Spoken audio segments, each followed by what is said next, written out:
ഇതിൽ അവതാരകരുടെ ഒരു ഒരു ഒരു ഇടപെടൽ എങ്ങനെയാണ്? ഇപ്പം ഞാനും അത്തരം ചർച്ചകൾ നടത്തുന്ന ഒരു അവതാരകനാണ്. നിങ്ങൾ പല ചാനലുകളിൽ പോകുന്നതാണ്. ഇതിൽ അവതാരകർ ഇടപെടുന്നത് ഏതൊക്കെ തരത്തിലാണ് ഈ ചർച്ചയെ സ്വാധീനിക്കുന്നത്, അല്ലെങ്കിൽ ഈ നിങ്ങളുടെ ആർഗ്യുമെൻറ്റ്സ് മുന്നോട്ട് വെക്കുന്നതിനെ സഹായിക്കുകയോ തടസ്സപ്പെടുത്തുകയോ ചെയ്യുന്നത്? അത്തരം അനുഭവങ്ങളിൽ നിന്നാണ്.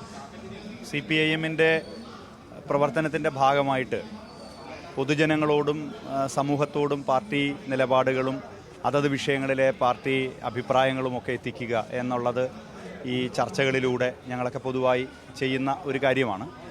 എന്നാൽ പാർട്ടി സമ്മേളനങ്ങളുടെ ഉള്ളടക്കവും അതിൻ്റെ ഗൗരവവും ഒക്കെ മനസ്സിലാക്കാതെ കേവല വിവാദങ്ങൾ സൃഷ്ടിക്കാൻ നമ്മുടെ മാധ്യമങ്ങൾ പൊതുവായി ശ്രമിക്കുകയാണ്.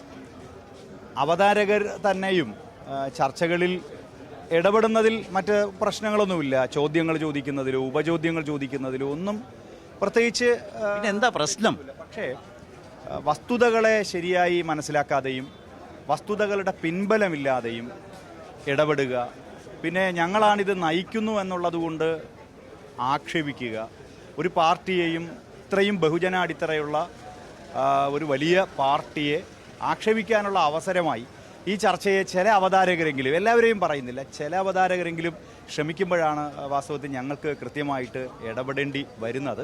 കാരണം ഞങ്ങളൊക്കെ സംസാരിക്കുന്നത് ഞങ്ങളുടെയൊക്കെ വ്യക്തിനിഷ്ഠമായ ഒരു കാഴ്ചപ്പാടിലല്ല, മറിച്ച് CPIM കൃത്യമായ ആലോചനകളിലൂടെയും ചർച്ചകളിലൂടെയും എത്തിച്ചേരുന്ന തീരുമാനങ്ങളാണ് ജനങ്ങളോട് ഞങ്ങൾ പറയുന്നത്.